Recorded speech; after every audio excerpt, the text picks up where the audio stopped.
Танаас ийм ганчмаа идэх дуртай юу? Би үүдэж ийм ганчмаа идэх амар дуртай. Чи миний хүү бас ингээ амар ганчмаа идэх дуртай. Би эсээр ингээ будаага идээд идэх штэ. Чи өнөөдөр би штэ мөнгжаал агууны өнөг ганчмаа яваа. Зөөн штэ нэг юм хайрцаг дотроо 10 юм ганчмаа ирж байна. Чодод 27 жагс 9 мөндөө штэ 2 юм хайрцаг ирж шүү. Тэгвэл итгэж штэ өөр ганчмаагийн бодуулаад тоолон ба. Манай тийм ганчмаа штэ тоолон амар их өн ганчмаа бод штэ дотор тоолон ба. Технараа хүүхдүүд ishte хаан цаана ингээд хөрхи юм бас ингээд дуурайна. Технараа хаан цаана юмхүү юм идүүдээ болно үсүүгээ танаас хамаагүй идүүд идүүд дуртай юм бүр идүүдээ үгүйдээ тэр болом идэн ингээд дурлаа цавтай болоорцаад байна үсүүгээ.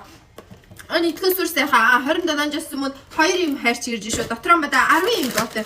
Тэгээ баавтан бас ингээд хөөрхөн яг ингээд авсаархан учраа бүдүүн болтой усаар ингээд идэж байхгүй. Юмхүү жоохон болтой уутай үстэй ингээд багт машинда хийгээд аачаа бахмахтаа хийгээд яваа идэхэд ятан зүгээр өсөөгөө. Аа сайхан. Идэхэд сүр сайхан ганч юм байна.